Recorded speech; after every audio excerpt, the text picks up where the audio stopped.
el alimentar tu relación con Krishna es la esencia. Lo demás es subsecuente o es una necesidad de segundo nivel que debe ser satisfecha porque hay necesidades. De hecho, desde la Ayurveda no se explica, hay necesidades espirituales, necesidades físicas, necesidades intelectuales o sutiles. Está todo. La información para saber encontrar el equilibrio está. Ahora tenemos que saber cómo aplicarlo. Pero, volviendo acá, tenemos que saber elegir. Al cuerpo yo le doy, ¿no?, unas buenas cantidades de horas, ¿sí? ¿Cuánto le doy yo a mi ser, a mi espiritualidad? Entonces, muchas veces, por ahí, masticamos lo masticado porque elegí algo por lo cual dejé de hacer mi práctica espiritual, y ese algo, como no tiene una esencia espiritual, me termina frustrando. Porque lo que le da felicidad al ser, ¿sí?, no es la materia, sino el espíritu. Pero bueno, después vamos a seguir profundizando con ese tópico. Tengo un par de cositas acá para... Es interesante, por favor, ¿sí?, si en algún momento algo no se entiende, ¿sí?, que sea bien dinámico esto, si quieren hacer una pregunta, lo que fuera, ¿sí?, con todo gusto. Vamos a pasar al próximo. Ahora, primero Krishna nos dice, bueno, ahora óyeme hablar. Ahora Krishna empieza a hablar acerca de los 3 tipos de felicidad. Y dice, aquello que al principio puede que sea como un veneno, pero que al final es como un néctar, y que lo despierta a uno en la autorrealización, se dice que es felicidad en el plano de la modalidad de la bondad. Este es el verso más importante de estos 4. Significado por Srila Prabhupada. En la prosecución del proceso de la autorrealización, fíjense la palabra Prabhupada lo vuelve a decir, es autorrealización. Nadie nos va a venir a decir, che, anda a cantar la yapa, che, anda a barrer el templo. Es algo que de nosotros debe salir. Autorrealización. Hay que seguir muchas reglas y regulaciones para controlar la mente y los sentidos y para concentrar la mente en el ser. Todos esos procedimientos son muy difíciles, amargos como un veneno, pero si uno sigue las regulaciones con éxito y llega a la posición trascendental, comienza a beber un verdadero néctar y disfruta de la vida. Hay una palabra, hay una frase que yo la traje a colación porque creo que es de Rupa Goswami, corríjanme si no, pero Rupa Goswami, creo, corríjanme por favor, decía que hay que morir para vivir. ¿Sí? ¿Puede ser? Bueno. ¿Quién era? No sé, ¿sí?, de dónde salió. El voto nace para vivir y muere para nacer y vive para alcanzar. Es muy amplio el santo nombre, sí. Yo lo que entiendo es que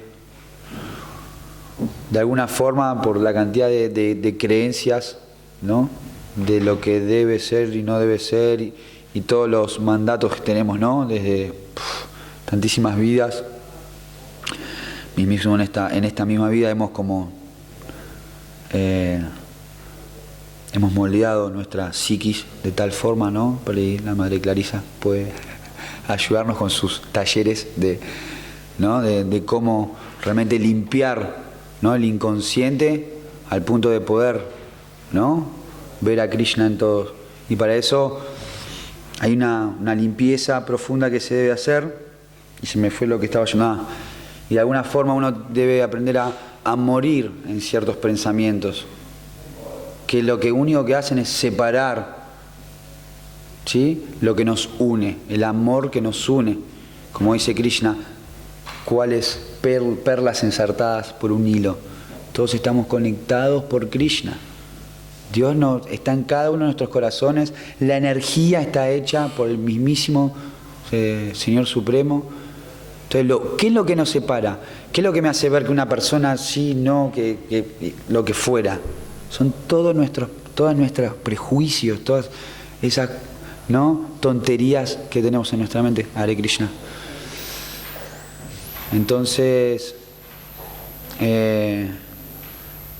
para morir, ¿no?, por eso es interesante ¿no? En nuestro proceso de conciencia de Krishna, morir en esos pensamientos y vivir para Krishna, conectando con cada uno de nuestros hermanitos, con cada uno, ¿no? de nuestros maestros, con cada situación. Hay mucho por hablar. Para morir, ¿cómo podemos decirlo? Para llegar a eso, muchas veces en nuestro inconsciente, nuestro ahamkara, nuestro buddhi y manasa, ¿no? Que es el ego falso, nuestro intelecto y nuestra mente, tanto ya tan arraigados a creencias materiales, que hacer austeridades para ir hacia una felicidad trascendental, como que nos cuesta renunciar, nos cuesta hacer una austeridad, nos cuesta decir no, hoy, yo qué sé, no sé, hoy voy a hacer ayuno todo el día, yo qué sé.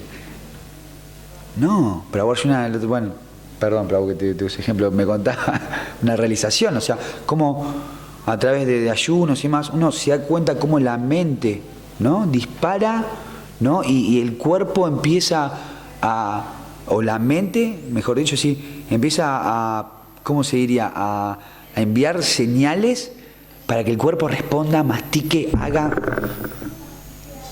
Es re loco porque decís, pero es cuestión de, ¿no? de ponerlo en práctica y ver cómo es que pasa, cómo es que la mente y el intelecto están tan apegados al ego falso, ¿sí?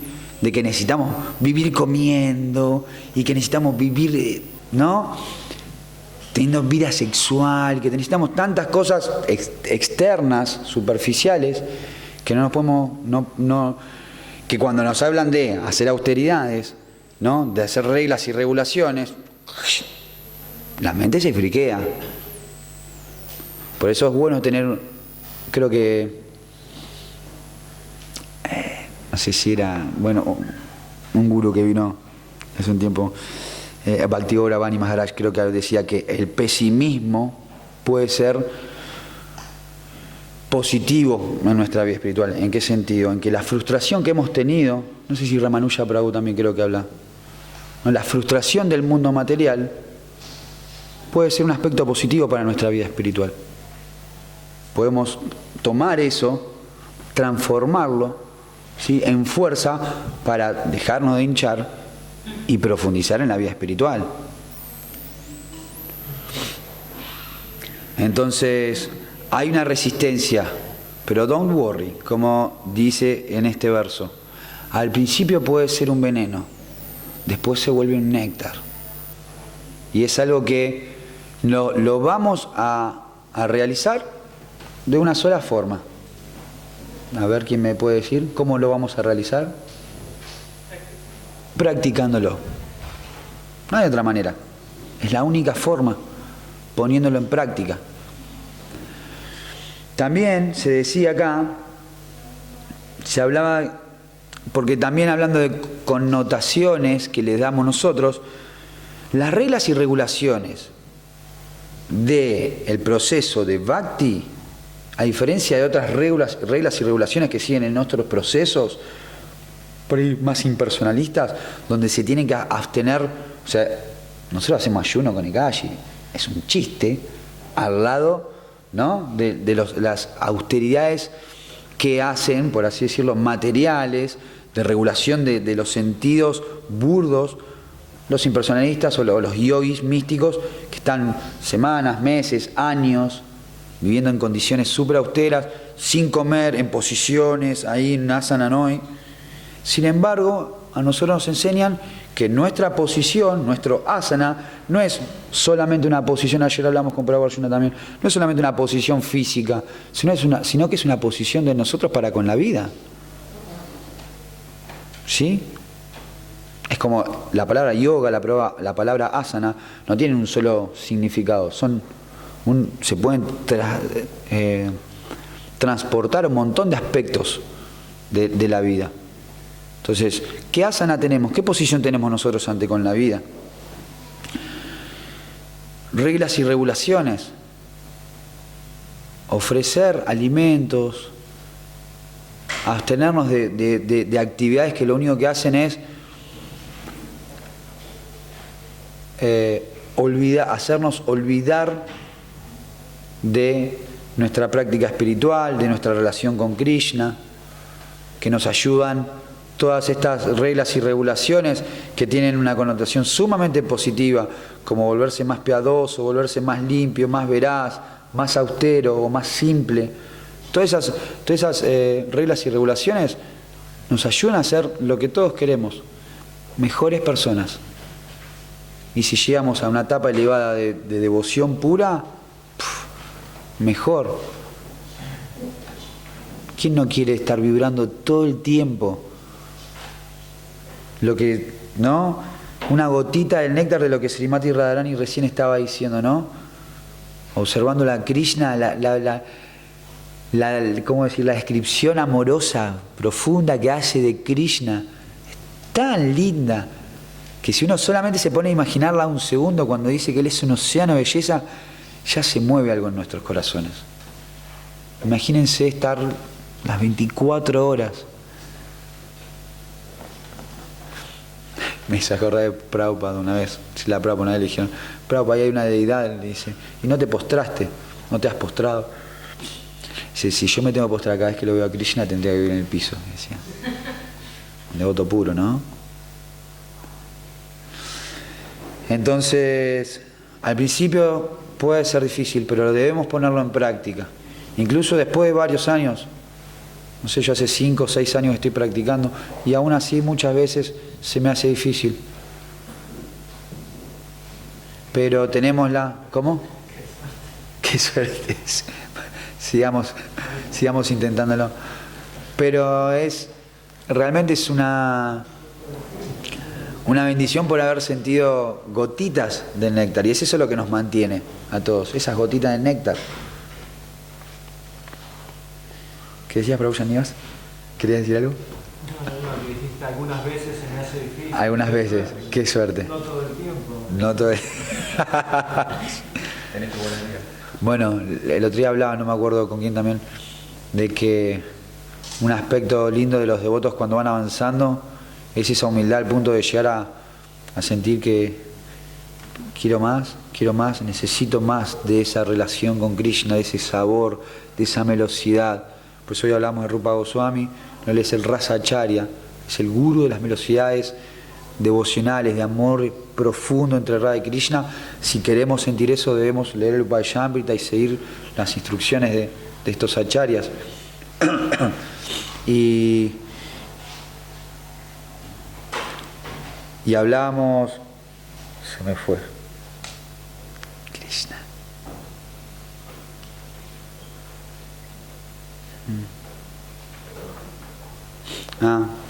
Que también Srila Prabhupada una vez no podía dormir y estaba preocupado. No sé si lo leyeron en una clase, en un día, una noche de Srila Prabhupada, del Prabhupada Lilamrita. Prabhupada estaba como ansioso, preocupado, triste, y un devoto entra al cuarto, le golpea, entra, le dice, Prabhupada, dice, ¿qué te sucede? ¿Estás bien? Y Prabhupada le dice, sí, estoy preocupado, dice, porque, como él, no me acuerdo textualmente, pero él estaba preocupado porque no sabía si todo el servicio que había hecho alcanzaba para satisfacer, aunque sea un poco, a Krishna. Y lo que se cuenta en esa historia es que cuando el devoto, que se cuenta, no sé, que es un devoto muy mayor, muy elevado, cuando ese devoto escucha eso de Srila Prabhupada, dice, ¿y a mí? Entonces, ¿qué me queda? Porque si Prabhupada, con todo lo que hizo, no se siente satisfecho de todo el servicio que hizo, ¿a mí qué me queda? Y ese devoto se lo cuenta a otro devoto, y ese devoto, que era un Bhakta, pone Jaya Das, que viene un devoto que, no sé, que era un asistente íntimo de Srila Prabhupada, le viene a contar a un Bhakta, el Bhakta dice, si a Prabhupada y al devoto a mí entonces, ¿qué me queda? ¿No? es muy interesante cómo funciona el aspecto espiritual. Hay muchas cosas que realmente cambian. El mundo material es el mundo del revés. Y la verdadera felicidad está en el mundo espiritual a través de todas estas, ¿no? Todas estas asociaciones con devotos y todas estas cosas que se van realizando. La humildad es entre los Vaishnavas. Ayer hablamos, por ejemplo, creo que hablamos de las cualidades de los maestros espirituales y la que más resaltante fue la humildad. Y de hecho es la cualidad más resaltante de Krishna, ¿no? La humildad y la simpleza son como, bueno, son 6, pero la humildad de Krishna, cuando uno ve, ¿no? La humildad de Krishna es él poniéndose como áuriga de su devoto, siempre guiándolo, siempre asistiéndolo. Y se dice que cuando los devotos entran, ¿no? En una frecuencia de relacionamiento más profundo con Krishna, hay como una competencia entre quién sirve más, si Krishna o el devoto, Krishna o el devoto. Por eso digo, al principio puede volverse un néctar, pero es Anandam Buddhi Vardhanam, hay una felicidad esperándonos incomparable, que hoy no nos la podemos imaginar, solo podemos ponerla en práctica. Hablamos entonces, ¿no? De la autorrealización, hablamos de las reglas y regulaciones para controlar la mente y los sentidos y para concentrar la mente en el ser. Y el proceso más sencillo que nos dio Chaitanya Mahaprabhu, como hoy hablamos, es Harer Nama, Harer Nama, Harer Namaiva Kevalam, Kalou Nastieva, Nastieva, Nastieva Gatiranyata. El proceso por el cual alcanzamos de amor por Krishna y podemos centrarnos en el ser en esta era de Kali es cantando los santos nombres del Señor. No hay otra manera, no hay otra manera, no hay otra manera. Así lo dice el mismo Señor Supremo. Entonces, ¿cuál es el proceso para meditar en el ser? Porque entendemos que, bueno, entendimos, ¿no? Por eso decía, como la autorrealización, que es algo propio, personal, que nosotros debemos ser proactivos, debemos ser entusiastas en este proceso. Hay reglas y regulaciones, ok, muy lindo. Pero ¿cómo hacemos? Bueno, cantando los santos nombres. Es el proceso más directo, es la vía directa por el cual nosotros podemos enfocarnos en nuestra verdadera posición como seres espirituales, cantando Hare Krishna, Krishna Krishna, Hare Hare, Hare Rama, Rama Rama, Hare Hare, tratando en cada uno de nuestros cantos, perdón, devotos, pero no sé si son los 32 o qué, pero me está doliendo la rodilla. No es para tanto. Es la forma más efectiva, ¿no? Y es la forma más práctica de hacer servicio, porque cuando uno canta, ¿no? Hare Krishna, está sirviendo a Radha y Krishna en los pasatiempos conyugales que tienen ellos. Se nos hace muy difícil a veces comprenderlo, por eso cantamos en cualquiera, pero nunca está de más olvidarlo y tratar de en el día a día ir recordándolo. Pues nuestro primer servicio, la yapa, y cantar ahí Hare Krishna. Muy. Eso además nos va a ayudar a avanzar en como decía Prabhupada, ¿no? En esto de ir desde una práctica que quizás pueda ser como un veneno al principio y después pueda volverse, ¿no? Como un néctar. Texto número 38, dice: la felicidad que procede del contacto de los sentidos con sus objetos y que al principio parece ser un néctar, pero al final parece ser veneno, se dice que es de la naturaleza de la pasión. Significado por Srila Prabhupada. Un joven y una joven se reúnen y los sentidos llevan al joven a verla, tocarla y tener relaciones sexuales. Puede que al principio eso sea muy agradable para los sentidos, pero al final o después de algún tiempo se vuelve igual que un veneno. Ellos se separan o se divorcian y hay lamentación, tristeza, etc. Esa clase de felicidad siempre está en el plano de la modalidad de la pasión. La felicidad que procede de la unión de los sentidos y los objetos de los sentidos siempre es una causa de aflicción y se debe evitar por todos los medios. Van a ser las 2, hasta las 2:30, ¿no? Como mucho. con toda la furia. Ok, vamos a meterle entonces. Entonces, acá, como hablábamos hoy, Prabhupada habla acerca de este concepto de masticando lo masticado.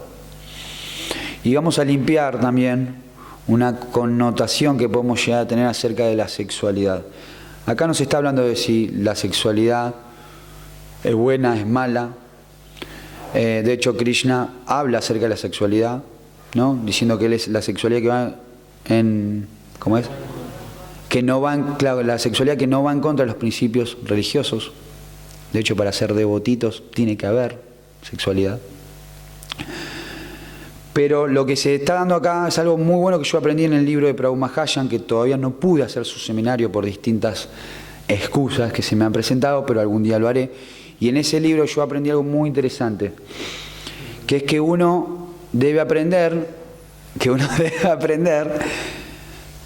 que las verdaderas relaciones y principalmente las relaciones de pareja, conyugales, deben ser desarrolladas por admiración y no por impresión. Generalmente, y esto Mahatma Maharaj lo ha enseñado también en un taller de sexualidad que dio en la primera vez, él hablaba de que generalmente nosotros por impresión, ¿no? A un chico le gusta la chica le gusta el chico, pasa esto que se acaba de escribir acá, como no hubo un conocimiento previo, después de que hay ese vínculo, porque es un vínculo íntimo la relación sexual, muy profundo, se depositan un montón de emociones, un montón de proyecciones, cuando esas proyecciones no son satisfechas porque yo creí que era de tal forma, pero resulta que es completamente de otra forma, está todo mal. Hay problema, hay separación, frustración y todo esto que se explica acá. Entonces, esa es la verdadera connotación que se le debería dar, no que se está hablando acá de que, entonces ese es el punto. Si realmente queremos entablar una verdadera relación con un devoto, con una devota, que sea a través de este principio, de conocer a la persona, de llegar a comprender a esa persona al punto de llegar a una admiración natural que, con el correr de los tiempos, si tiene caspa, no tiene caspa, si lo que fuera, no obstante, la persona, sí, eso es suyo, si tiene lo que tenga, ¿sí?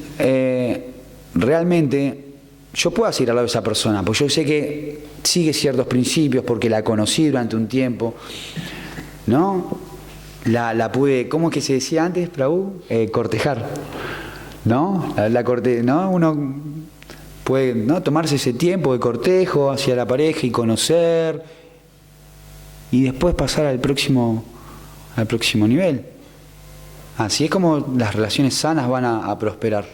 Porque volvimos a lo mismo, tantos mandatos, ¿no?, del inconsciente que proyectamos ideales y ¡pum! Y lo puse ahí, le puse, y es la mujer perfecta, y después de que me la conocí me di cuenta que no, y ya capaz que estaba hasta las manos, entonces ahora no va, pero ya tenía medio pie adentro puesto de la casa, y ahora ¿cómo hago para sacar el pie de la casa? O sea, hay un problema, ¿no?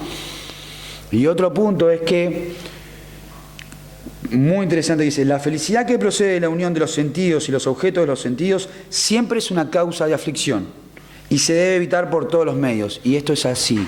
¿Por qué? Porque los sentidos, cuando hablamos de los sentidos, acá lo que se le está dando es un significado material. Nosotros tenemos sentidos espirituales que están conectados, que son satisfechos solamente en conexión con Krishna y con su misericordia. Pero los sentidos, por lo general, nosotros los satisfacemos burdamente. Entonces, cuando el objeto de los sentidos llega a los sentidos, los satisface solo por un momento, porque la materia, o sea, la necesidad de felicidad y de satisfacción, no proviene de la materia. De hecho, la materia es inerte. Este cuerpo hecho de agua, tierra, fuego, aire y éter, ¿sí?, y después los elementos más sutiles como manasa, buddhya, hamkara, todos esos elementos no son satisfechos por la materia, no pueden ser, perdón, me parece que me equivoqué. No, el deseo de satisfacerse no viene de eso. Claro, ahí está. La materia es inerte, se mueve, existe o vive solo por la jiva, por el alma espiritual. Y es del alma espiritual que viene el deseo. ¿Sí? Entonces,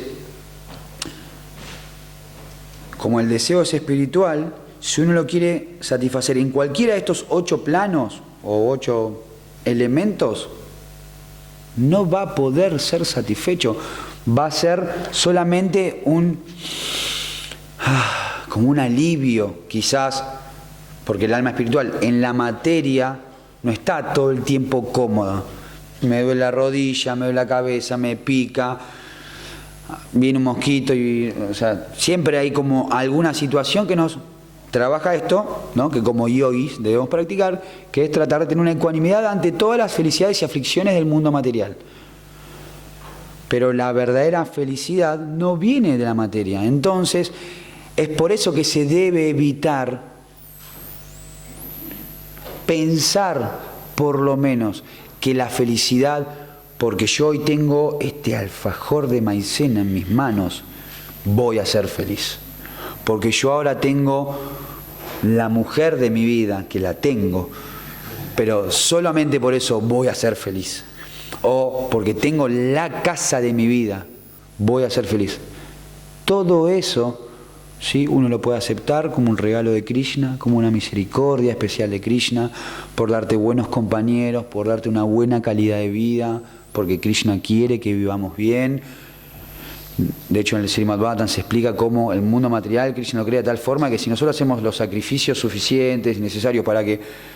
El mundo material está hecho para que uno, con todas las, ¿cómo se llaman?, las kleyas, más allá de las kleyas que son como las incomodidades del mundo material, más allá de eso uno pueda tener una vida medianamente tranquila para avanzar en la vida espiritual. Entonces, estoy hablando de muchas cosas. Es por eso que uno debe hacer hincapié en que la felicidad no viene de los objetos de los sentidos. En la pasión es cuando creemos que sí. Entonces en la pasión cuando, sí, voy a laburar 24 horas de corrido porque al otro día voy a tener la billetera gorda para irme a la playa, tomar unos drinks, ¿no?, con lo que fuera. Pero esa felicidad viene solamente desde la pasión. O me gustó esa chica, voy y concreto lo que quería, y después volvemos a esta explicación, tenemos otra vez el rollo. Sin hablar de los hijos no deseados, las enfermedades que se transmiten a través de ¿no? Podemos profundizar, pero hoy estamos hablando acá de los distintos tipos de felicidades. Entonces, la felicidad en la modalidad de la pasión tiene eso, tiene esa como... vibra en esa frecuencia. ¿Sí? ¿Está claro hasta ahora? ¿Sí? A ver si había algo más que quería leer acerca de eso. Perfecto. Ya vamos cerrando. Krishna dice, y la felicidad que hace caso omiso de la autorrealización, que es un engaño de principio a fin y que procede del sueño, la pereza y la ilusión, se dice que es de la naturaleza de la ignorancia. ¿Sí? Entonces... Bueno, vamos a leer el significado, perdón. Aquel que encuentra placer en la pereza y el sueño, sin duda que está en el plano de la modalidad de la oscuridad o la ignorancia. Y aquel que no tiene idea de cómo actuar y de cómo no actuar, también está en el plano de esa modalidad. Para la persona que está en ese plano, todo es ilusión. No hay felicidad ni al principio ni al final. Para la persona que está en el plano de la modalidad de la pasión, puede que al principio haya algún tipo de felicidad efímera y congoja al final, pero para la persona que está en el plano de la modalidad de la ignorancia, solo hay congoja, tanto al principio como al final. ¿Sí? Es muy explícito. Está bueno esto de que, como decíamos, en la modalidad de la bondad, la felicidad al principio puede ser un veneno y después se vuelve néctar. Es interesante saber que en la modalidad de la pasión, como bien decía recién, al principio puede parecer un néctar, Sí, pero ¿por qué voy a negar esto? ¿Por qué voy a renunciar a esto? Si esto está buenísimo. Pero después se vuelve un veneno. ¿Sí? Y en la modalidad de la ignorancia siempre es ilusión. ¿Sí? Hemos estado y a veces estamos en una modalidad tamásica donde creemos, uy, no, quiero dormir 10 horas más. Y creemos que eso está bueno. Cuando pasamos todo el día durmiendo, por lo menos a mí me ha pasado, no me siento bien después de haber estado durmiendo todo el día.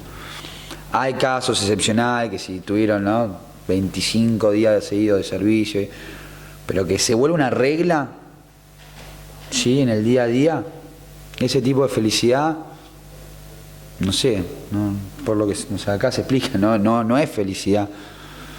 O sea, perdón, ahí estoy dando yo mi propia, estoy tiñéndola con mi ego. Se dice que es un tipo de felicidad, sí, pero que está en la modalidad de la ignorancia. Entonces, bueno, una frase que como que se me ocurrió, que es que cuando hay ignorancia, ¿sí?, que es la mayoría de nuestros casos, antes de conocer esta ciencia, ¿no?, antes de leer el Bhagavad Gita, nosotros desconocíamos todo esto. Entonces era normal que estemos en una posición completamente ignorante. Bueno, lo aceptamos, ahora tenemos este conocimiento, ¿sí?, y podemos elegir en qué tipo de felicidad queremos vibrar nosotros. ¿Queremos vibrar en la felicidad, en la modalidad de la ignorancia? Está todo bien. Krishna acá no hace ningún juicio, por eso yo hice un juicio y pido perdón recién.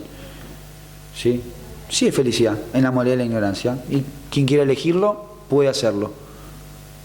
No se recomienda. ¿Por qué? Porque hay un tipo de felicidad mucho más sabrosa, mucho más feliz, mucho más agradable, mucho más propicia para nuestra evolución, ¿no? ¿Cómo? ¿Cuál es esa que es más propicia y más agradable? La felicidad en la modalidad de la bondad, y que también podemos profundizar porque en realidad hay algo que se llama Vishuddha Sattva. Es una modalidad que es la modalidad de la bondad purificada, pero por ahí lo voy a dejar para otro momento. Pero es la modalidad de la bondad conectada 100% con Krishna, desapegado, ¿sí?, de incluso vivir en un plano sumamente bondadoso, sino que estar conectado con Krishna las 24 horas al servicio, entre otras muchas cosas que eso abarca. Entonces, es normal que cuando hay ignorancia haya despropósito, porque cuando uno no tiene conocimiento, dice, bueno, ¿y para qué voy a vivir? Yo qué sé, si está al final de la vida, total me muero, y ¿qué voy a estar laburando todo el día durante 40 años y al final de la vida no me llevo nada? Cuando hay ignorancia, dije, hay un despropósito. Sin un propósito claro de la vida, se genera un vacío o una oscuridad. No sé si alguien lo experimentó, pero cuando hay un propósito para la vida, ¿para qué existo? ¿Para qué vivo? ¿Para qué me voy a levantar hoy y qué voy a hacer? ¿No? Entonces, del vacío y la oscuridad nace la pereza, el sueño y la ilusión, ¿no? Entonces vivimos como en un plano completamente superficial. Así que esas son como las modalidades en las que Krishna nos enseña que vibra la felicidad. Queda a nosotros elegirla, que más nos guste, como practicantes de conciencia de Krishna, ¿sí? La mejor de todas es la modalidad de la bondad, porque nos va a ayudar a nosotros a avanzar en nuestro proceso de autorrealización. Ahora sí, creo que es todo. Gracias y disculpen por hacerlo tan largo. El Prabhu quería hacer una pregunta y si quieren alguna, hacemos 2 o 3 preguntitas y pasamos al próximo. Está el devoto y después está Madre Eva Guadalupe. Sí, Prabhu. ¿Cuál sería la diferencia entre la pasión y un propósito? Buena pregunta. La diferencia entre la pasión y un propósito. En sí creo que etimológicamente deben tener ya su propia diferencia, porque pasión nosotros en Occidente lo entendemos como eso que nos moviliza, ¿no? algo que está cargado de emoción. Y si bien en un aspecto es así, desde el concepto Vaishnava, la pasión en sí, es una modalidad donde uno vive eufórico. Y no es lo mismo tener una emoción o un deseo por algo que tener euforia. Por ejemplo, si yo tengo euforia por algo, ¿sí? La euforia tiene como una cualidad. Generalmente cuando uno está muy eufórico, imaginar demasiado fuera de lo que es concisamente lo que debería ser. puede ser un punto, claro, uno se vuelve como más fanático.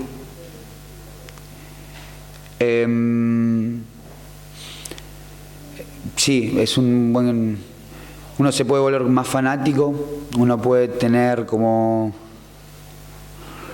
estas caídas cuando uno está eufórico, cuando hay euforia, naturalmente hay tristeza.